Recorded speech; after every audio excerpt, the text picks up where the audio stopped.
نايلوم ملختنا أب قدامي بيتروس قدامي معرف قصري 14 كاو خجمريه مالتيو ገለገለ ጥቅስታት ክስታይ ክንገብሪና ከነንብቢና حراي ከም እዙዛት ውልድ እምበር ከምቲ ብዘበን ድንቁርና ከለኹም ዝገበርኩሞ ናይ ቀደም ትምኒት ኣይትግበሩ እጂ ኣብዚ ቃል እዚ ክንርኢ ከለና እግዚአብሔር ዝተመስገነ ይኹን እዙዛት ውልድ እንተይሉ ዘይእዘዙ ውልድ እውን ክህልው ይኽእሉ እዮም በቃል እግዚአብሔር መሰረት ስለዚህ እግዚአብሔር መስገን እዙዛት ውልድ ክንከውን ጎይታ ጸውዒና ስለዚህ እግዚአብሔር ተመስገነ ይኹን ከም ናይ ሰብ ክንርኢ ከለናሲ ተፈጥራዊ ነገር ተሪኢና ኣብ ሓደ ስድራ ንኣምነ 7 ደቂ እንተልዮም ሓደ ደይ እዙዝ ክህሉ ይኽእል እዩ ስለዚህ ኩሎም ጽቡቕ ከለውት ሓደ ግና ከይተኣዘዘ እንድሕር ዝኸይድ ኮይኑ ኣብ ስድራ ከምዚ የጓንፍ እዩ ግን كل ጊዜ ሕጂ ንምንታይ የዝምጽየ ዘለኹ ንሕና ግና ብክርስቶስ ኢየሱስ እዙዛት ውሉድ ክንከውን ኢና ወይታ ዓዲግና በናምልክ አሜን የሴፍ እዙስ ነይሩ ቶም ሕዋቱ ተንኮል ከሓስቡሉ ከለው ተፈላለየ ምኽሪ ክመኽሩሩ ከለው ንሱ ግና በአምላኹ ጸኒዑ ዝተኣዘዘ ህይወት ነይርዎ ክንሪኦ ከለና ካቲ ህይወቱ ሁሉ ደሕጉስ ነይሩ ሓደ ጊዜ ሕዋት ካምበር ደሃይ ሲኢነ ዝወደይና ዓባ ደሃይ ሕዋት ካ ግበር ምስ በሎ የሴፍ ከም ዝኸደይና ንርኢ ሄዱ ከም ተኣዘዘ ስለዚህ ኣብዚ እንታይ ክብል ደሌ እግዚአብሔር አምላኽ ካብ ደቂ ሰባት ዝደልዮን ዝብህጎን ነገር እዙዝ ምዃን እግዚአብሔር እዙዛት ክንከውን ይደሊ ኣብ ዝኾነ ጊዜ ተሪኢናዮ አምላኽ እዚ ይብህግ ቃል አምላኽ ካንታይብል ትእዛዛተይ ሓሉ ኣብ ዝኾነ ብቲ ጽሑፋት ናይ ቃል እግዚአብሔር ተሪኢናዮ ትእዛዛተይ ሓሉ እትነጥብ ንሱ ማለት እዩ ስለዚህ ከም እዙዛት ውሉድ ኮይና ክንነብር እግዚአብሔር አምላኽ እዚ ይደልየና ኣሕዋተይ ስለዚህ ዝተኣዘዘ ህይወት ከዓ ብዙሕ መክሰብ ኣለዎ ብዙሕ ረብሓ ኣለዎ እግዚአብሔር ተመስገነ ይኹን አምላኽ መስገን ጎይታ ሰናዩ እጂ እንታይ ይብል ኣብዚ ፍሉይ ህዝቢ እዙዛት ውሉድ ክንኮኖ ድማ እዩ ብክቡር ደሙ ዝዓደገና ጎይታ ኢየሱስ እዙዛት ውሉድ ክንኮኖ ብክቡር ደሙ ዓዲግና አሜን አሜን አሜን ተሻይጥና ስለዚህ እግዚአብሔር መስገን ነዚ ጎይታ ምክንያቱ ጎይታ ኣብ ዝኾነ እዋን ተሪኢናስ ካብቲ ንኣብርሃም ክጽውዖ ከሎ ትሒዙስ ናቱ ህዝቢ ይደሊ ፍሉይ ህዝቢ ይደሊ እግዚአብሔር ከም ዝደሊ ንዓና ከዓ ብክርስቶስ ኢየሱስ ገይሩ ዝጸውዓና ህዝቡን መጓሲዩኛ ስለዚህ ከምዚ ክብሪ ተዋሂብና ዘሎ ሕዋት አሜን ንክቡር ዕጫ ንክቡር ዕላማ ካህናት መንግስቲ ክንከውን ይጸውዕና ዘሎ እግዚአብሔር መስገን ነዚ ስለ ዝኾነ ጻውዒትና እዙዛት ክንኮነሉ ይደሊ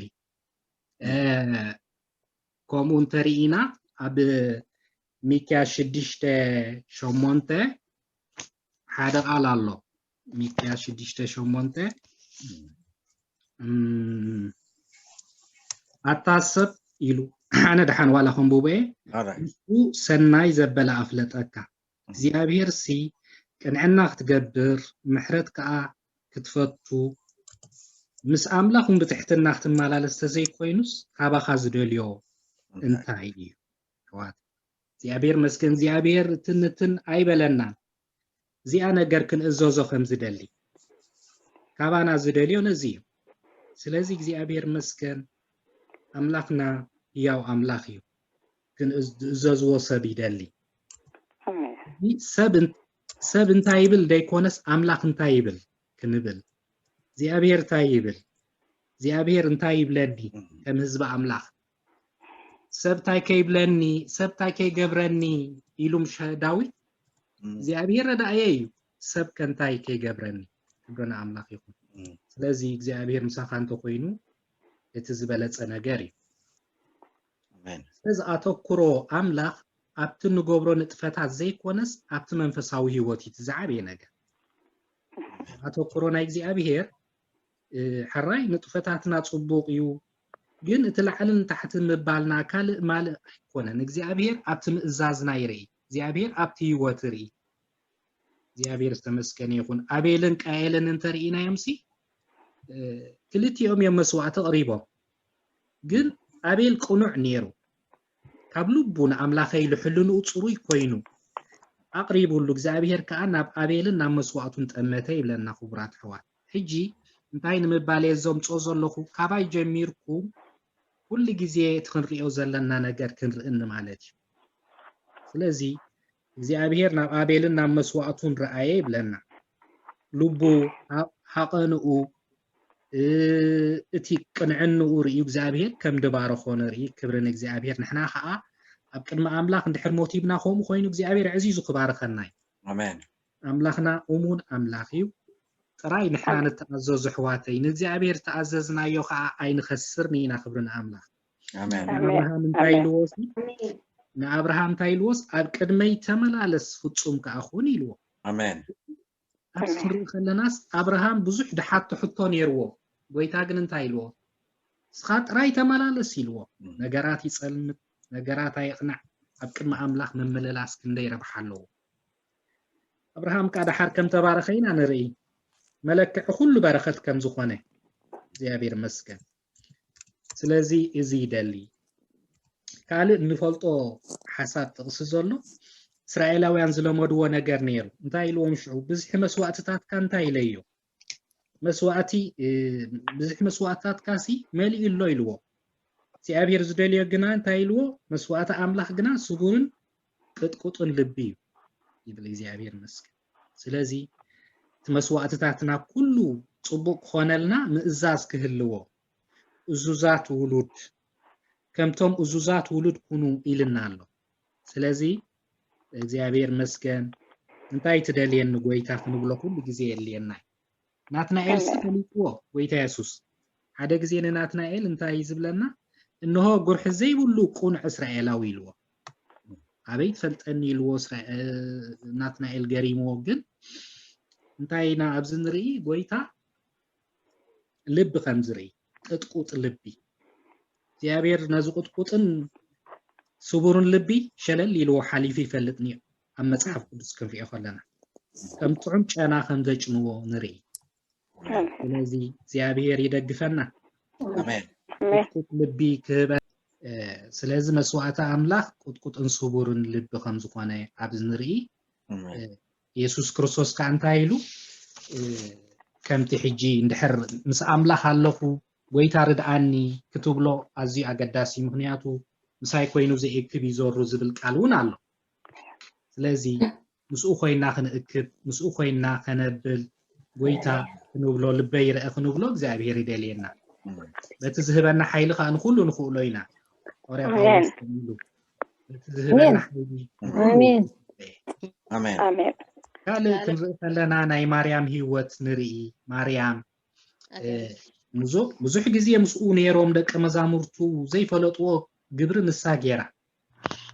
ማርያም ፍጹም ምእዛዝ ፍጹም ንጎይታ ኣኽቢራቶ ሕልፍ ዝበለ ትዘሎ ክቡር ነገር ሂባቶ ማለት እዩ ፀጉሩ ርእሳ ጌራ ደሪዛ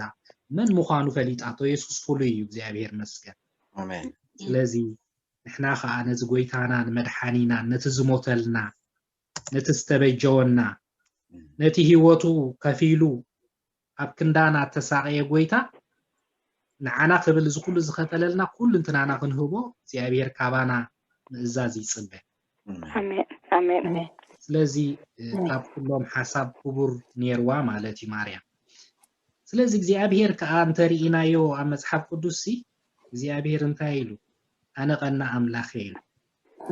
እግዚአብሔር ቀና ኣምላኽ ብምንታይ ዝቀና ኣምላኽ እግዚአብሔር ምንታይ ይቀና እንተይል በቃ ኣምልኾ ንዑ ጥራይ ዝግበር ህዝቡ ንዑ ጥራይ ክኸውን ይደሊ ዘገርም እዩ ስለዚ ኩሉ ግዜ እንታይ ኢልዎ ኣብ ቅድመይ ካልኦት ኣማልኽቲ ኣይሃሉ ኣነ እግዚአብሔር እየ ስለዚ እግዚአብሔር ተመስገነ ይኹን أملاخنا كنا أملاخيو نخالق كنكونو عيدلني نعو كنكونو خاب فلاي نحنا بخرصوص دحنا وي سلازن إسرائيل كل جزء أنا مدحاني خاي أنا تفتقاري خاي أنا تتبجاوي خاي خبلو خلو بتبع على إساس نرئينا سلازن إجزابير كومي زدلينا سلازن إجزابير مئزاز إجزابير كم زدليو قال قويتا يسوس زبالو كم نصه تدنقل نحادة سبعي يحتيكم يلهاريا باولوس زياخا نكريستوس يسوس تحسنا إنا نحنا كبرنا أملاح كم نصه تدنقل مالتيو لازم مرعات يسوس كريستوس يا بيت كريستيان قويتا خمتسو كله خا نتا محبورو خندوستان نفلت إنا سلازي رسحاتن عطارن زي بلاخدكم كل جزيه كنحصب كم دلنا مالتيو انتي بلا بوسي أملاح كسب أيكيبل يبنا أملاح تقول حيل خيبل تنقص كيبل سلازي أملاح نحنا قويتا نحنا نقص يمو كم نسه بنجل غيرنا نكرسوس حاتينا آمين قال قوم دما بتوساخي انترينا يوم حجي أمناي عدامن هيوانن كملسوكم التاريخ نفلطينا عدامن هيواننسي مستغاغي مسودقو كابت ازازات املاخ يوم حجي تاز ولعوا كون يشتيا فرع ግን املاخ تتزازاتو خطحس كله كم دس كم ديبلو محروتو كوا بزح تخوانا خا شجر يفطر كل እግዚአብሔር መስገን تمحروتو بزح ስለዝኾነ ብዙሕ ግዜ እንዲና ንሕና ነጋገ ከም ሰባት ግን ጎይታ تحقت حيصب مستحاسوتي زغرمكم تزمص صعبين حجتي شجر كاب املاح مفلايسي فرهم صيلهم فريهم بزح رعد خوينو حفروت كا خوينو شعوخ تبعلخا خشفن كندي قالك تغوبرو فتينو املاح محارس لزخونه دبولو غيرو خدينوم غن امين ونجال كا خوينو اذا سبيت ذهب كان يا طنق خويناتني اي اندابلكان نحد حدكا بقى وستوي كم تبليخا زي سب كل جزيه نروس حراغيرو نسب يسايز غو زخاري دمص انتيلنا كابتو ودقت زمصنا بس حراغير كان نسبيخا سايت قبر بزح جزيه ستريس مصيو شغل قل مصيو مهدام مصيو زكلو كم دمصن رينا سلازي سب مس املاح كنبريو تفطيرو كم جمرتا كرغالنا اتي بوتا عرفتم اتي بوتا حبوسم اتي املاح كبروم اتي املاح مصننعهم كاوم سوصو صبو ايرخوبو لذا زعمعت دي ازيا سرت معالت ازيا ناي وردت معالت خوينا ذا غزي زيا بمولو سب سايز غمريا لذا ادم ابي يالو خايلو رزين هيوت ابي يالو مهلاو طبيعي وي كونن ግን አቤናይ ሲቹዌሽን ይካወዲ ካዘላህ አቤናይ ነገር ይካወዲ ካደላህ አፈቃር አምላክ ስለዝኾነ ማለት ስለዚህ አምላክና ከምዚ ምሕረቱ ዝበዝሕ አምላክ እዩ አብ ኤርምያስ ክልተ ክርኢና ገዳሲ አብ ኤርምያስ ክልተ 10:13-12 እንዱበይ ባዓለይ ህዝበይ ክልተ ክፉእ ገይሩ ንዓይ نفلفالي ياو ماي حديقوم سي حديقوم ني نرؤسهم كحسبتات ماي زي عقب نقع حسبتات كعيتهم يومو أتم سمعت بزو تقرمو سنبدو أزيخم رعرع بولي بالإكسيابية سلازي نعاي نفلفالي ماي هيوت زغمتهم بلوت صنحنا مئزازنا نتفلفالي زخوني مسكويتات حزت أنا فلفالي عوداني ناي قويت أحواتي التعمي فلفالي دي أبير مسجن سلازي خاب أمرح مرحا تزغف مخانين أنري قويتات تفاليخات نوبرو نابرا كمتو نابراي نابرا مخوبلالي نابرا شغل كالي نابرا چنقات يخاب يسوس تفاليخا مس قويتا خوين كاغن نرينا زي مخالطينا سلازي فلفال عين ما يسوس كديفكا بركب صبوق يلا يسوس جن فلفال عين ما يناي امين ስለዚህ ጎይታ ኸም ኢና ዓና ኣሕዋተይ Amen. ፍትወይሲ ካብ 10,000 ዝበለፀ ዝኸበረ ኢላ አሜን ኢየሱስ ምስኡ ከነዋዳድሮ ንዕኡ መተካእታ ክንገብረሉ ኣይድልየናን ኣሕዋተይ ሓደ ግዜ ንዕኡ መተካእታ ክኸውን ዝደሊ ብዙሕ ሓሊ ይመፀና እዩ ግን ንኢየሱስ መተካእታ ኣይንግበረሉ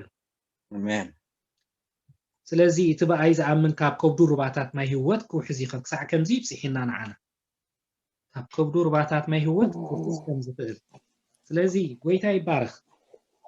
ስለዚ ኣምላኽና ከምዚ እዩ ስለዚ ትፈልፋለ ዓይኒ ማይ ህይወት ንዕኡ ደቂ እስራኤል ከምኡ ይገብሩ ከም ዝነበሩ ኢና ካብ ታሪኾም ንዖም ምስተፈለዩ ጎይታ ከም ዳሓዘነ ስለዚ ወ እስራኤል ትእዛዛተይ ሓሉ እዩ ዝብሎም ክእዘዙ ከለዉ ከዓ ደቂ እስራኤል ኣብቲ ታሪኾም ተርኢና ክብረት ከም ዝረኽቡ በረኸት ከም ዝረኽቡ ካብቲ ትእዛዝ ከዓ ውፅእ ክብሉ ከለዉ ከዓ ውርደት ከም ዝረኽቦም ንርኢ ንኣብነት ኣብ ታሪክ እስራኤል ሲ ኣካን ሓደ ሕርሚ ሓቢኡ ኣካን ሕርሚ ምስ ሓብአ ዘገርም ነገር ይመቸም እታ ንእሽተይ ሓጢኣት ሽዑ ኣብ ውግእ ምስ ተሰለፉ እስራኤላውያን ተሳዒሮም ናይቲ ፀገም ተተባሃለ ኣካን ዝገበሮ ነገር ተረኺቡ ዝተሓብአ ሓጢኣት ፀኒሑ ሕንክሊል ኣቢልዎም ኣይሰለጦምን ከዓ ሕጂ እዚ ቃል ኣምላኽ ኣሕዋተይ ስለዚ እንታይ ንምባል እዩ ኩሉ ግዜ እታ ሕርኽኽ ትብል ነገር እንተልያ ናብ ጎይታ ከነቕርቦ ከም ዘለና ምእዛዝ ከም ዝደሊ እግዚኣብሔር መጀመርያ እዙዝ ህይወት ከም ዝደሊ ኢና ንርዳእ ካልኣይቲ እዚ ኣብ ታሪክ ዓብይ ማለት እዩ ብዛዕባ እቲ ናይ ኣዳምን ሄዋን ርኢና ነርና ብዛዕባ እዚ ናይ ኣካን ከዓ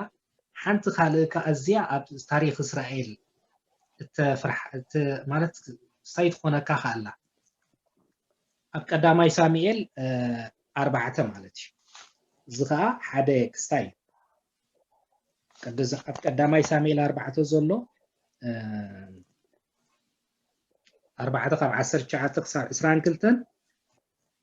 ከምቡበኤ ሰበይቲ ፊንሃስ ወዱ ድማ ሕርሳ ዝቐረበ ጥንስቲ ነበረት እሞ ታቦት ኣምላኽ ከም ተማረኸ ሓሞኣን ሰብኣያን ከዓ ከም ዝሞቱ ወረ ምስ ሰምዐት ሕርሲ ተታሕዘት እሞ ተንበርኪኻ ወለደት ክትመውት ከላ ከዓ እተን ኣብ ዙርያ ደው ዝበላ ኣንስቲ ወዲ ወሊድኪ ኢኺ እሞ ኣይትፍርሂ በልዓ ንሳ ገና ገለ ኣይመለሰትን ኣብ ልባውን ኣየተወቶን ማለት እዚ ማለት ታቦት ኣምላኽ ስለተማረኸ ብምኽንያት ሓሞኣን ሰብኣያን ከዓ ክብረት ካብ እስራኤል ሓቀኢላ ነቲ ሕፃን ኢካቦድ ሰመየቶ ንሳ ድማ ታቦት ኣምላኽ ተማሪኹ እዩ እሞ ክብረት ካብ እስራኤል ሓቀ በለት ስለዚ እዚ ከዓ ኣዝዩ ኣብ ታሪክ እስራኤል ክትሪኦ ከለኻ ናይ ሕፍረት ግዜ ከም ዝነበረ እቶም ኣገልገልቲ ባዕሎም ከም ድበደሉ ፊንሃስን እቶም ደቂ ኤሊ ማለት እዩ እዚ ሕጂ ምክንያቱ መለበይ ሚና ኣሕዋተይ እቲ ትርፍ ዝበለ ቃል ሓደ ግዜ ንህይወትና ይኩልዖ እዩ ንዓን ልብና እውን የጠንቅቆ እዩ ንእግዚኣብሔር ክንፈርሆ ገብረና እዩ መለበሚናን መምሃሪናን እዩ ኣብኡ ኣብቲ ምዕራፍ 2 ኣብቲ ዘለናዮ ካብ 12 ክሳብ 17 12 ክሳብ 17 ደቂ ኤሊ ግና ደቂ ብልያል ነበሩ ንእግዚኣብሔር ኣይፈለጥዎን እቶም ካህናት ከዓ ኣብቲ ህዝቢ እዚ ልማድ እዚ ነበሮም ዝኾነ ሰብ መስዋዕቲ ሕሩድ ምዝስውእ ገና እቲ ስጋ ክበስል ከሎ ግልያት ካህን 3 ጻብዕ ሻኳ ኣብ ኢዱ ሒዙ ይመጽእ እሞ ናብ ቁራዕ ወይ ድማ ናብ መቕሎ ወይ ድማ ናብ ድስቲ ወይ ድማ ናብ ጻሕሊ ይወግኦ እቲ ሻኳ ዘልዓሎ ዘበለ እቲ ካህን ንርእሱ ይወስዶ ነበረ ነቶም ናብ ሽሎ ዝመጹ ኩሎም እስራኤላውያን ከምኡ ይገብርዎም ነበሩ ነቲ ስብሒ ግና ከይሕረርዎ ከለዉ እውን ግልያት ካህን ናብቲ ሰዋኢ ሰብ መጺኡ እቲ ካህን ብሩንዶ ደኣ እምበር ዝበሰለ ስጋ ካባኻ ኣይወስድኒ እሞ ዝጥበስ ስጋ ሃበኒ ይብሎ ነበረ ሽዑ እቲ ሰብኣይ قدم تسبحي فتصوم يحرر بحار نفس خزده ليتوسد انت ولو نسوغا ايفال حجة هبني انت زي كونس بحيل قوسدي يبلو نبره اتوم سبات بزينتي مسوعة እግዚአብሔር ይንዕቅዎ ነበሩ እሞ ኃጢአቶም መንሰይ ኣብ ቅድሚ እግዚአብሔር ኣዝዩ ዓቢ ነበረ እንጂ ታይና ኣብዚ ንርኢ ዘይምእዛዝ ዘምጾ ሳዕቤን ዘይምእዛዝ እናዓበየ ኸይድ ከሎ እንዳለመድካዮ ትኸይድ ስለዚ ዞም ደቂ ኤሊ ከዓ ግስጾም ብዙሕ ኣይንሪኦን ኢና ብዙሕ ሸለል ይልዎ ስለዚ ትጸገም እንዳበዝሐ ኸይዱ ስለዚ ተግባር ደቂ ኤሊ ብዙሕ ከም ዝነበረ እንደገና ነተናንስቲ የብልወን ከም ዝነበሩ ብዙሕ ነገር በዚ ከምዚ እግዚአብሔር ከም ዝጓሃይ ንርኢ ስለዚ ስጋ መዕገቲ የብሉን መንፈስ ዘይገዚእዎ ስለዚ እግዚአብሔር መስገን ካለ እንታይ ያናይዛ ሰበይቲ ዝሕጉሰካ ክብረት ካብ እስራኤል ለሒቃ ኢላ ታቦት አምላኽ ክብሮም ይነሩ ታቦት እግዚአብሔር ኣዝዩ ክቡር ነገር ይነሩ እስራኤል ስለዚ በዚ ከምዚ ክብረት ካብ እስራኤል ሪሓቀ ኢላ ማለት እዩ እንታይ ኢና ንርኢ እቲ በደል ምስ ገበሩ እቲ ዝነበሮም ጽቡቕ ነገር ከም ደበሉ ንርኢ ራይ ንሕና ኣብዚ ናይ ምሕረት ዘበን ናይ ሓድሽ ኪዳን ኢየሱስ ክርስቶስ ኣብ ማእከልና ዝማልደልና ኣምላኽ ኣለና ግን ኣብ ኩሉ ግዜ እቲ ዘይምእዛዝ ሳዕቤን ከም ደምጽእ ኢና ንርኢ ስለዚ እግዚአብሔር መስገን ኣምላኽና ግን ኩሉ ግዜ ካባና ምእዛዝ ይደሊ አሜን ዘዝ ጥዕመካ ጥራይ ኮንካ እንትእዘዝካ ኣብ ትእዛዝ ኣምላኽ ዝደጥ ጥዕመካ ትእዘዝ ዘይጥዕመካ ኸ ትገድፎ ኣይኮነን ክርእዮ ከሎ ዋላ ከይጥዓመካ እውን ሐዋርያ ጳውሎስ ዝሓልፎ ዝነበረ ገድሊ ብዙሕ ሽግር ሓልፍ ነይሩ ስለ ወንጌል ክብል ማለት እዩ ነቢ ኤርምያስ እውን ካብ ብሉይ ኪዳን ተሪኢና ካብ ኩሎም ነቢያት ብዙሕ ሽግር ከም ዝረኸበ ንርኢ ስለዚ ክትእዘዝ ከለኻ ሙስ ወይ ድማ ግዴታ ዘብለካ ነገር እውን ኣሎ ማለት ስጋኻ ደይሰማማዕ ግን ጥራይ ንኣምላኽ ተኽብር ይኹን ኢልካ ትገብሮ ብክርስቶስ ማለት እዩ ወይታ ከዓ ድግፍ እግዚአብሔር መስገን ስለዚ ትምስምስ እቲ ምስ ኣምላኽ ብምእዛዝ ጠበቐ ሰብ ግና ካብ ወርቅን ብሩርን ናይ ዓለም ይበልጽ እግዚአብሔር መስገን አሜን ስለዚ ካብቲ ኣብ ዓለም ዘሎ ወርቅን ብሩርን ዝበለጸ ኣለዎት ንኣምላኽ ድእዘዝ ኣምላኽ ዝተመስገነ ይኹን ነዚ ኢና ክንፈልጦ ደለና ጥበብ ናይ ኣምላኽ ኣብቲ ናይ ኣምላኽ መወዳእታ ይብሉ ካባና ስለ ደይውሰድ ንኩሉ ግዜ ንሓዋሩ ስለ ዘንብረና ካብቶም እኽሎምን ወይኖምን ምስ በዝሒ ዝሕገስዎ ኣብ ሊፅካ ኣብ ልበይ ሓጎሶም ደርካ ክብርን እግዚአብሔር ይኹን አሜን ኣብቲ ምእዛዝ ዘሎ በረከት ብዙሕ እዩ ስለዚ ብገንዘብ ኣይዕደግን እዩ ገንዘብ ሰባት ክዕድግዎ ይኽእሉን እዮም ሰላም ኣምላኽ ሓጎስ ኣምላኽ ሓርነት ዘን ሰለስተ እዚአን ንወዲ ሰብ ኣድለይቲ እየን ሰብ ክሕጎስ ይደሊ ሰላም ይደሊ ሓርነት ከዓ ደሊ ብዙሕ ግዜ ተሪኢኸዮ ከም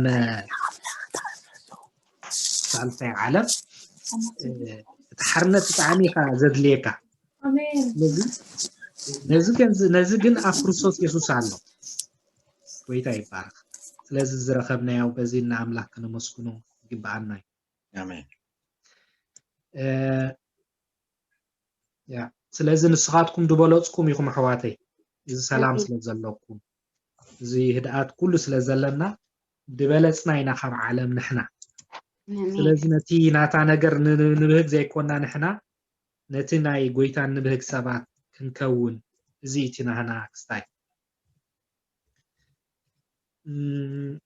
ሓን ሕጂ እንዳበልኩ ዋላ ሓንቲ ዕብራውያን 5 دعم عليكم بقولكم يتجزي في نبل منتي براويان حموشة عتن عسرتن كم معارك ملكة صدق بأملاخ لك خهنا تسميو في تصوم مسكونة خا نتوم ززوا زبالو كلاتهم ننايزل عالم مدحان مخنيات كونو كبرنا أملاخ نتوم زوزو سلازي قويتا يسوس وزوزات ولد كمتسيليو كاب سماي سمايات وريدو نتي قطعاني أملاخ ديو خان عنا حراز قبرنا سلازي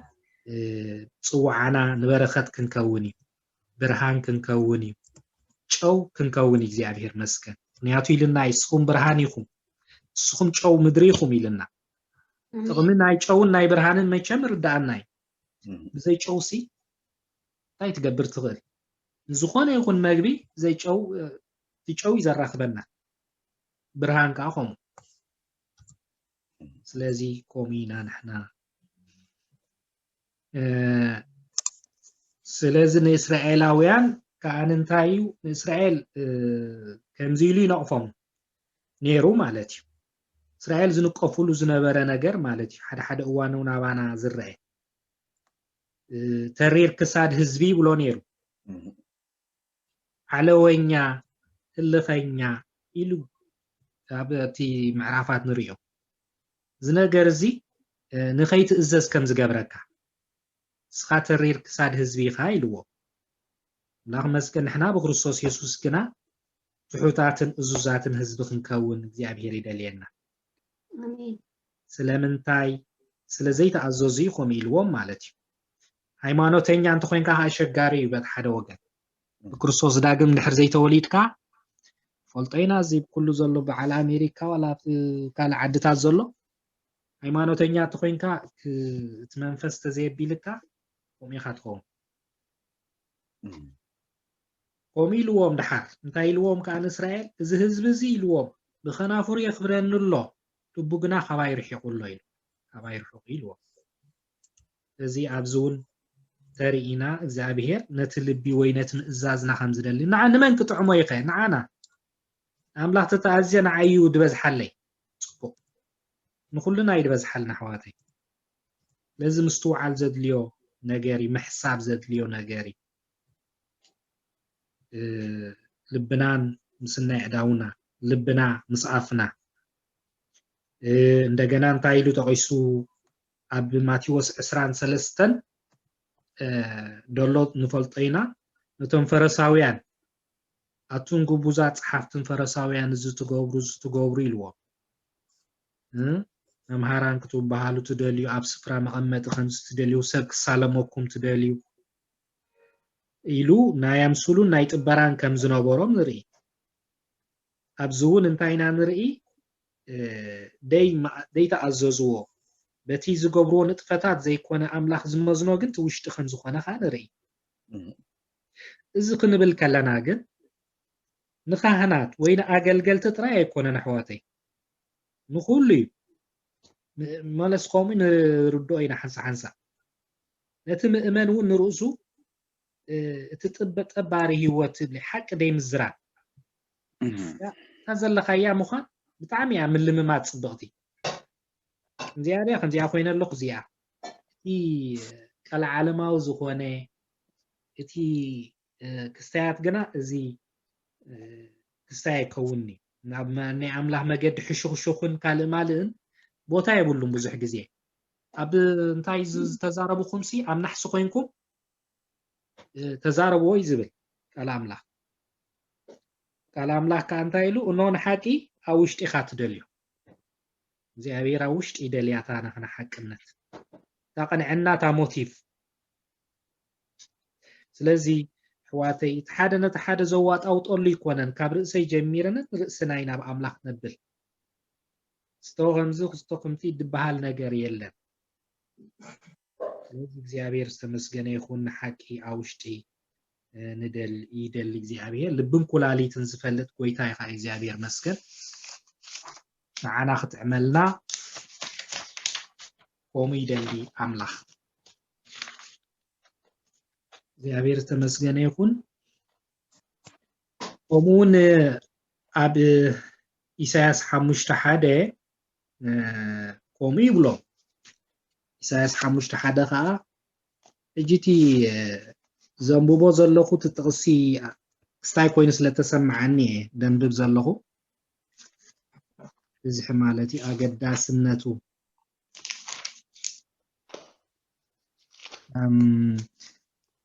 أنا فقري بزعبا تخلت وينون فتوي قنيلو لخو فقري تخلت ويني أفريام قربا نبرو قعاتو أمانو أرياو تسيمو حروي تخلو وين تخللو أما أكلو دما جنب سرحلو ما حنت حايس جبرلو زبيب كفر تتصبع جناخه متسيس أفري أتوم أبي يرساليم تنوبرون أتوم سبي يودان سكحجة أمونغوين أمونغو أتخلت وينين فرودو ويبل معلش قومي لغتصل سلازم تاينا نرئزي እግዚአብሔር ልጽበዮ ኻባና ምእዛዚ መጽጽ ማለት ተይጥዑ ነገሪ ኩሉ ጋር ገይሩሉ ኮስኪስዎ አማኑ አውጪሉ ብዙሕ ነገር ገይሩ መሐንተል ገይሩሉ ሓላው ገይሩሉ ሓጺርዎ ጽቡቅ ገይሩ ተኻናኺንዎ እግዚአብሔር ንዓና ፍሉይ ነገር ይገይርልና ብዙሕ ሓለዋይ ገይርልና ብዙሕ ምሕረት ይብዝሕልና ሕዋተይ ስለዚህ ብዘይ መጸጸን ገይራ بعال نبعل يلقى الأملاح ينشل فاسيقانا كريستوس سوي إمو بزي مسأس أنجرا بعال كنبعل إكزيابير يدلينا سلاز بقلنا قويتا يمساها خمي عاللخو رأيني يعريني داسسني حيل خامل عنه نبلو يقب عنا جي انتاي وزي معرينا هيوت مدهساس كأيد لينا እግዚአብሔር كل ጊዜ خبصحنا ببግዚው ከኃይለ አምላክ ክንምላ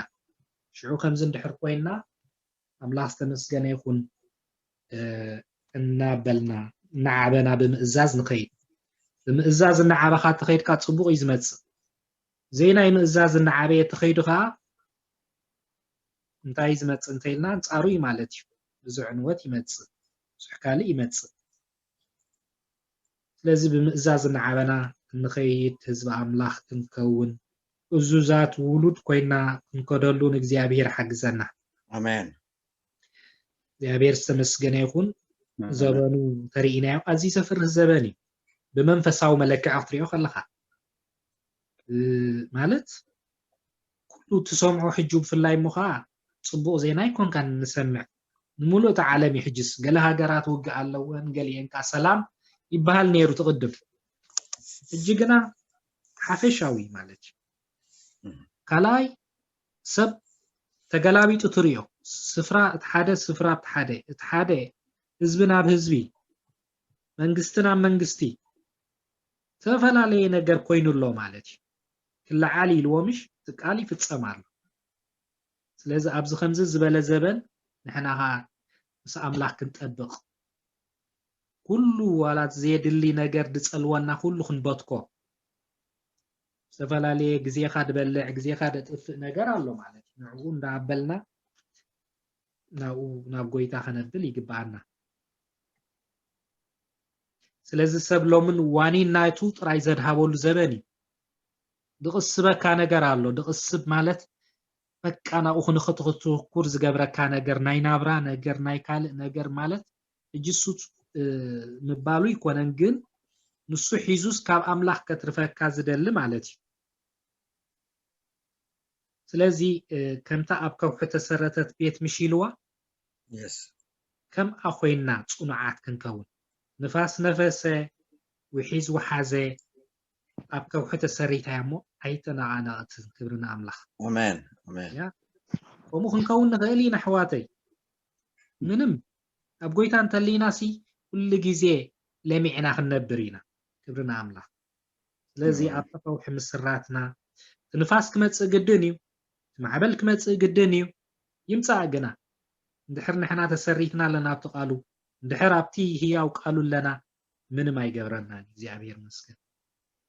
لذي بنفاس نيونا جو ندفع نخبك بنقول عم أنت خين خون سينا ترأس كرسوس كنعبي زي عبير يدلينا كله خاب ملك قال أملاك كلكوا لو من تري خاي ولا بتبيت أملاك ولا تنبيات ديو ولا ترأي ديو كله بقال أملاك مزنا له تنبيت يدلين نايو رأي يدلين نايو زبلا زل خواتين تقمناي جنا بملك قال أملاك تقيدنا كله اسمه زيز خون حجرجر حنفيش فيش هيفطرني أملاح استمسجن يوم سلازم ممزنينا تقول كالا لنا ومتن كأنه كل نجار نحر الساجرنا زي أبير كا مسقالو كل جزء له سلازي متايو لو مترينا يوم على تيو ولا بزيد صحابكم فلسفنا سبات بزوح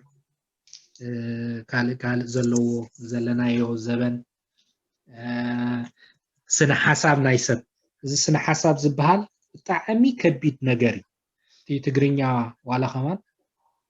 سنة حساب مالت لك فلسفنا مالتي كم زنايلينين ماركيز كال زنبرة كم عينت فلسفنا كاد بز حلو زباني لك كم منفسي زخا زون لعللنا على الأملاح ندحر جيرنا حيزنا كل جزء حتى حتكون روس نخلينا سلازم فقط أملاح نزازنا جنا كاب كل زبالة صيحواتي انترينا يو داويت بزبانو يبلنا فقط أملاح مسجل جلي عرف إجزيابير مسكن فقط أملاح أجل جيلوس عرف بلنا حجي داويت سي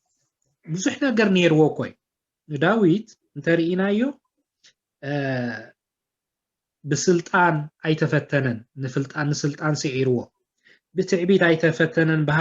بهابتي أي تسنفن مالتي كل ناس كله بيلو جينا زخوانين يا أملاح سبنية أملاح كا ملكع كل بركة كوينو داويتون يابير مسكن سلازي كريستوس اندحر لعلواي كوينو كل جزي كريستوس اندحر نهنا لعلواي ملاخ كوينو زخونه يكون whatever يمصع منم أي جبرناني سلازم إحنا أبز مدر خلنا ناي فقاد أملاح أمبسادراتنا كبرنا إجزيابير يكون آمين آمين أبتن يا سلازي داويت قومي أبتجي غاز غبر له كمان كن خلناس أم مزمور 51 كم عينت هيوتيو زابير زخم لبيز ولا كسوري صب بيقول قدما أملاح كم دبخي كم دأوي بسنك حاتياتو نري أملاح كا ساي كم زغبرون برجي غازي بولو سب كوينو نيرو أيكونا جناخي كل جزء نفقد أملاح كنا مجرش عقل جيلو عارفو كبرنا أملاح زينا هنا هنقوطا خا ونزلو دغنا أمناي حنتي كبلاز دلم ناي فيليمون مصحف فيليمون قداماي معراف كبر بعد تغسان شوعاتس انتايبس أتا ودي لبخلهم قدسان بأها سلازق السنة بتا فقرخا بزح حاقوسن سلام الرخيبة يقولو اجي بفيليمون سي لبخلو كم دق سنة انتاي انترينا نقويت انت تأزيز كاس نقصانت نعرفتي خاتخون እቲ ነገር ኣብ ኣምላኽ ምስ ኣምላኽ ዝጅምርቲ ጉዕዞ ማለት እዩ ስለዚ ከምዚኦም ዝበሉ ሰባት የብዛሓልና ኣምላኽ ንልቢ ሰባት ዘዕርፉ ንኩሉ ውሳይ ዝገብሩ እግዚአብሔር መስገን ስለዚ ምስ ኣምላኽ ስለጠበቐ እዩ እቲ ዕረፍቲ ኮይኑ ፅቡቅ ምስክርነት ከዓ ነይሩ ኣምላኽ መስገን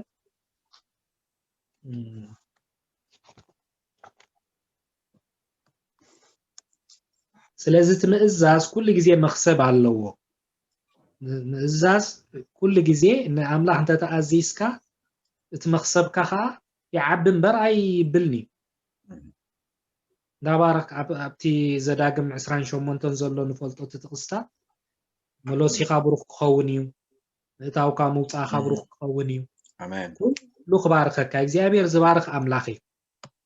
ስለዚ ካብይ ጀሚርኩም ምእዛዝ ተዳለና ክንከውን እግዚአብሔር ይደልየና ኢሳያስ 1:17 ሕራይ እንተበልኩም እንተተኣዘዝኩም ሲ ጣዕምታ ምድሪ ክትበልዑ ኢኹም እግዚአብሔር መስገን ኣብዚ ምድሪ እውን ብምእዛዝ በረኸት ኣሎ ቶም ናይ ብሉይ ኪዳን ዝነበሩ ሰባሲ نوح عدمي صقبو نيرو كالي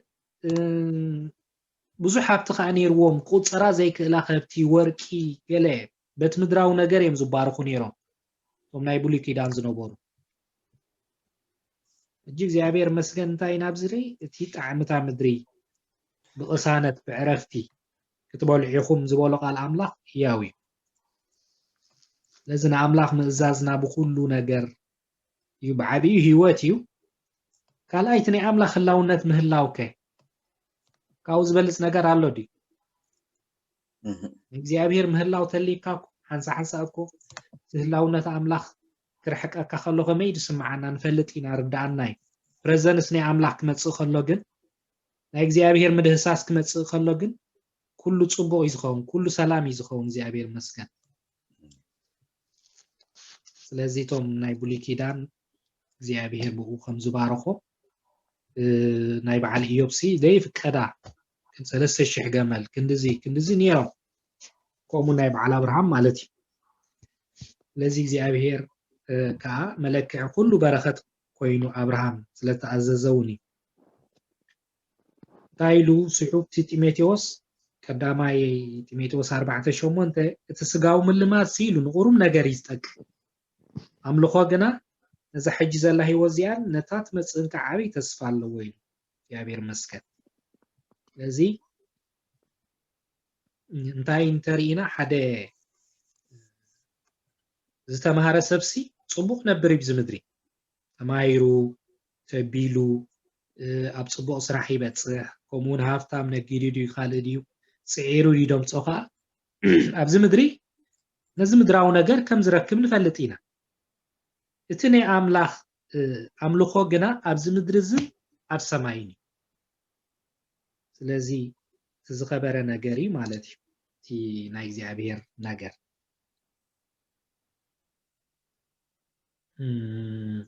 ስለዚ ዝበለጸ ማለት እዩ ሰላምን ሓጎስን እቲ ዕረፍቲ ብገንዘብ ክርከብ ዘይክእል ነገር የለወና ማለት እዩ ስለዚ ኣረጊት መንነትና ኣሕዋተይ ዝዋጋኣና ኩሉ ግዜ ንኸይንእዘዝ ዝገብረና ኣረጊት ማንነትና ኣረጊት ነገር ኣሎ ምሳና ንዑ ክንሰቕሎ ኩሉ ግዜ ብፀፅባሕ ንኣምላኽ ዘይሕጉስ ነገር ኩሉ ክንዋግኦ ምክንያቱ እንታይ ይብል እዩ ኣብቲ ብሉይ ኪዳን ውጋእ ኣማሌቕ ስንዘለኣለም እዩ ንውሉድ ወለዶ እንታይ ውጋእ ኣማሌቕ ተይልኩም ስጋና ማለት እዩ ትርጉም ስጋና ሕጂ እቲ ስጋና ኩሉ ግዜ ንሕና ንየማን ክንብል ከለና ንሱ ከዓ ንፀጋም ይብል እዚ ውጋእ ኣለና ነዚ ኩሉ ግዜ ከግዝኦ ምክንያቱ ሃዋርያ ጳውሎስ ከማ እንታይ ኢሉ ዝኣክል ዓብን ኣምላኽ ሰብ ካልኦት እናረባሕኩን እናሰበኩን ርእሰይ ግን ድርቡይ ከይከውን ስጋይ ሰጪዮ ነግዚኦን ኣለኹን ዝበለ ንዝክር ኢና እሞ ኩሉ ግዜ ስጋና ከነግዝኦ ነቲ ኣረጊት መንነትና ኩሉ ግዜ ብትሕቲ መስቀል ክንሽንክሮ ንጎይታ ከነብሎ ይግባአና እዩ ስለዚ ምክንያቱ ቃል ኣምላኽ ኢለናይስ እቲ ስጋና አንጻር መንፈስ እዩ ኩሉ ግዜ ቆሚዩ ስለዚ ሕጂ እቲ ኤፌሶን 2 ካብ 1 ክሳብ 5 ሞ ንርአያ ኤፌሶን 2 ካብ 1 ክሳብ 5 ንስኻትኩም ቀደም ከም ንብረት እዚ ዓለም እዚኣ ከምቲ መንፈሱ ሕጂ ኣብቶም ደቂ ዘይምእዛዝ ዝገብር ዘሎ ሓለቃ ስልጣናት ኣየር ተመላለስኩም ብበደልኩምን ብኣበሳኹም ምውታት ዝነበርኩም ንኣኻትኩም ህያዋን ገበረኩም ንሕና ኩላትና ከዓ ነቲ ናይ ስጋን ናይ ሓሳባትን ድሌት እናገበርና ቀደም ብትምኒ ስጋና ምሰታቶም ንነብር ነበርና ከምቶም ካልኦት እውን ብባህሪና ደቁ ጣዓ ነበርና ግና ኸት ብሕረት ሃብታም ዝኾነ ኣምላኽ ምእንትታ በኣ ዘፍቀረና ዓባይ ፍቅሩ ንኣና በደልና ምውታት ከለናስ ምስ ክርስቶስ ህያዋን ገበረና ይብለና ብጸጋ ይኹን ዝድሓንኩ ክብርና ኣምላኽ አሜን ኣሕዋተይ ኣብዚና ነርና ዘፍርህ ነገር እዩ ካብዚ ውፅኢና ጎይታ ኣብ ትሕቲ ጨካን ገዛኢ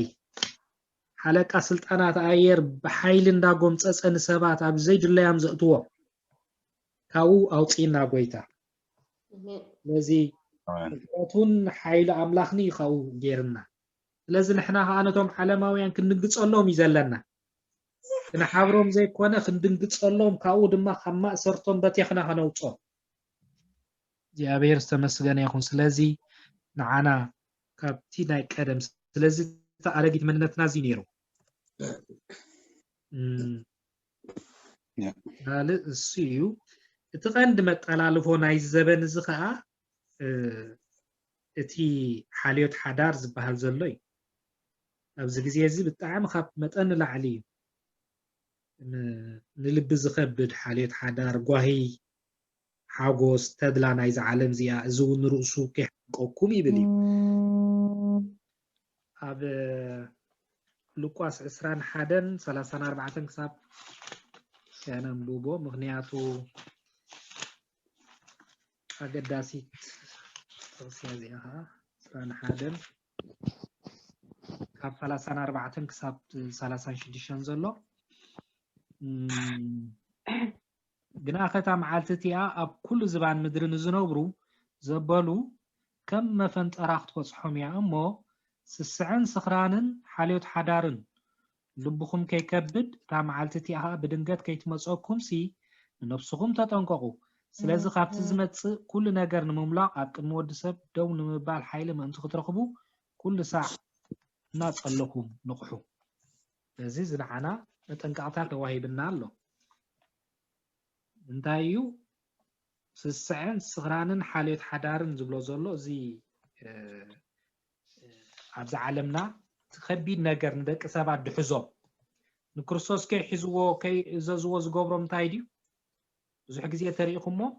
እቲ ዘይብሉ እቲ ድኻ እኮ ንጎይታ ንክቕበል ቀሊል እዩ መን እዩ ዝኣቢ እንተኢልኩም እቲ ብዙሕ ርእሰ ማል ዘለዎ እቲ ሃፍታም ዝበሃል እቲ ኣለኒ ዝብል ንጎይታ ከይቅበሎ መኸላእታ ይኾኑ ነገራት ንሕና እውን ኣብቲ ዓለም ኢና ዘለና ናብራ ኣለና ካልእ ኣለና ግን እግዚኣብሔር መስገን ሰላ ፀጋ ኣምላኽ ኩሉ ግዜ ኣብቲ ንገብሮ ኩሉ ንዑ ቀዳምነት ክንቦ ክንፅሊ በቲ ናይ ዓለም ነገር ከይንወሓጥ ኣዚና ክስታፍ ክንከውን ይግባአና እዩ ከምቲ ጳውሎስ ዝበሎ ጥራይ ክንገብር ከይተተሓዝና ክንማጣጠር እንታይ ዝብል ቃል ኣምላኽ ነቲ ኣብ ድሕረይ ዘሎ እናረሳዕኩ ናብቲ ዓስቢ ዓወት እመጣጠር ኣለኹ ኢሉ ስለዚ እግዚኣብሔር መስገን ኣብ ምውዳእ ገፀ ሕጂ ዝኸይ ዘለኹ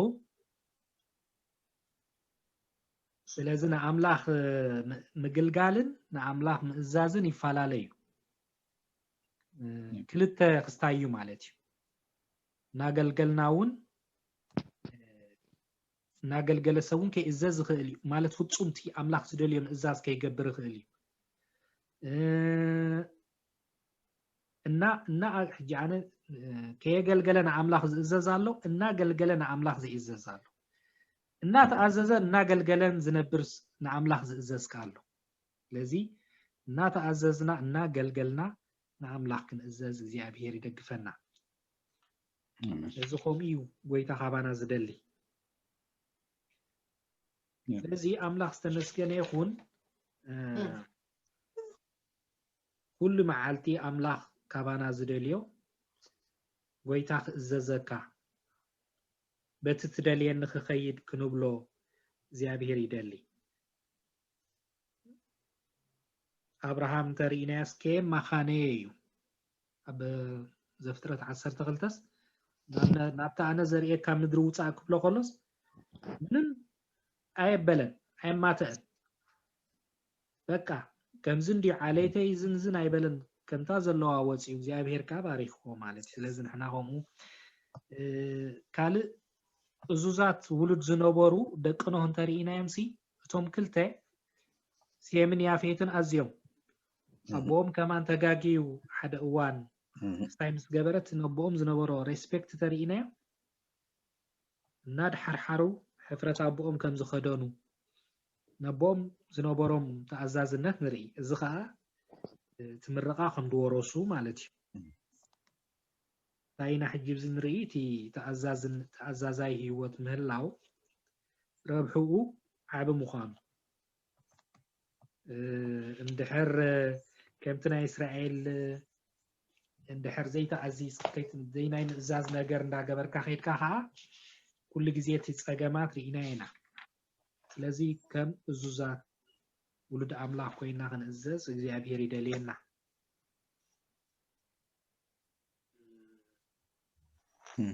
لذا كل نجارتي فينيشين تي ناي مزاز تي مزاز من هيوت مزازي كل تتجيرنا فينيشينو تناتو ناي مشرشتا ستاي مزاز انت سميري تي كسايز بلنا زخبدنا نجار كأنترلو سايز بلنا على عملا هذا قوات بتقولولتو Yes. نتي هو كيس تحفر إن كل بالكس زب أملاخ إلى منامه هو هواي Amen. إذا فقرات حوات تبب تقولي لنا أملاخ يخلين كله كأملاخ كله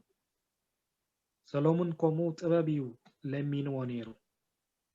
زيابير كهيبو زيابير مسكن كابت مسوعتاتنا بعززها نيجزيابير مسوعتنا خنقرب نيجزيابير نزازنا خنرئيو يجبعناي ስለዚህ አገልግሎት አለው ምዝማር አለው ምስባኽ አለው ምጽላይ አለው ዙን ሐደት ዛዛት አምላኺ ግን በመጠን ከእግዚአብሔር እዙዛት ክንኮነሉ አብቱሽጠና ሁሉ ጊዜ ሞቲቭና ናሁ ከነኽብር ይልና እንድሕርከይድና እግዚአብሔር ናባረኸ ኽባርከናይ Amen. አምላኽ ተመስገነ ይሁን ስለዚህ እግዚአብሔር ምእዛዝ ሕዋተይ ክብረት እዩ አምላኽ መስገን እግዚአብሔር እንተሕርታ አዚዝካ ሁሉ ጊዜ ክብር ኣለዎ ስለዚህ አምላኽና ክብርና እዩ ማዕረግና እዩ ክንእዘዞ ኣለና እግዚአብሔር መስገን ካልኣይ እንተርኢናሲ አሽንኳይ ነታ ዓባ አምላኽሲ ነቲ ንእሽተይ በዓል ስልጣን ተዘይተኣዚዝካ ኣብዚ ምድርስ እንታይ እዩ ዝወርደካ ነገር አምላኽና ግና ፈቃድ ስለዝኾነ ኩሉ ጊዜ በመሕረቱ በፍቅሩ ገይሩ ይዛረበና ስለዚህ ሓንቲ እንታይ ኢሉ ጎይታ ነቶምናቱ ብምንታይ ከም ድፍለጡ ይዛረብ ብፍሪኦም ከተለልይዎም ይኹም ኢልና እጂ መዐቀኒና ኣሕዋተይ እቲ ፍረናይ ሰአምላኽ ምህላውና ትፍረ ክበዝሕ ከሎ ትካይዳና ምሱ ምስቲ አገልግሎትና ጎን ጎን እንድሕር ከይዱ ብፍሪኦም ከተለልይዎም ይኹም ኢልና ዋላ ንዓና ዝመፁና ሰባት ዝተፈላለዩ በቲ ፍረ መለክዕ ከም ዝኾነ ስለዚ እዙዛት ውሉድ ካልኣይ እቲ ቀንዲ ሞዴልናትና ዝኾነ ጎይታ የሱስ ብምእዛዝ ኢየሱስ ክርስቶስ ንማርያምን ንዮሴፍን ይእዘዞም ነበረ ይዝብለና ክንሪኦ ከለና እዙዝ ከም ዝነበረ ጎይታ በዓሉ ድሓር እውን ርእሱ ክሳዕ መጨረሽታ ከዓ ብምእዛዝ ገይሩ ነቲ ዘይምእዛዝ ቀፂሕዎ እቲ ናይ ጠላኢ ነገር ብምእዛዝ ጎይታ ኢየሱስ ክርስቶስ ተሳዒሩ ንሕና ከዓ ብምእዛዝ ጌርና ነቲ ዘይምእዛዝ ታይሉ አልአምላኽ ኮሚ ዝብል ከነብሎ ተዳሊና ኣለና ኢሉ እግዚአብሔር ተመስገነ ይሁን ኣብነታውያን እዙዛት ውሉድ ክንከውን ኢና ተፀዊዕና አሜን ስለዚህ እግዚአብሔር መስገን ንአምላኽ ነገር ዝትንክፍ እንተኮይኑ ግን ክንቃወሞ ኢና ማለት እዩ እንድሕር ተኣዚዝካ ንጎይታ ነቲ ናይ ኣምላኽ ዘይኮነ ትቃወሞ ኢኻ ከም በዓል ሲድራቅ ሚሳቅ ዓብደነጎ ስለዚህ ከምኡ ክንከውን ኩሉ ጊዜ ትዝበርታዕና ናብኡ ከነቕርቦ ብርሃን ጨውን ክንከውን እግዚአብሔር ይደልየና አሜን እግዚአብሔር መስገን ስለዚህ ጎይታ ብምፍላጥና ብምቕባልና ከቢርና ኢና ስለዚህ ክብርና እግዚአብሔር መስገን በዚ ደስ ክብለና ንአምላኽ ናይ አምላኽ ምዃንና ደስ ክብለና ይግባእ እግዚአብሔር መስገን አሜን لذ እግዚአብሔር መስገን ታይሉ አያት እዛዛተይ ሰሚዕካ ተትኸውንሲ ኢልዎም ንስራኤል ሰላምካ ከም ወሓዚ ስለዚህ ቲ ጽድቅሃ ከም ማዕበል ባሕሪ ኮሚ ድኸውን እንድሕር ተኣዚዝካ ሰላምና ይበዝሕ ኩሉ ነገርና ጽቡቕ ይኸውን እግዚአብሔር መስገን ክብርን እግዚአብሔር ምኹን ሕጂ ክንጽል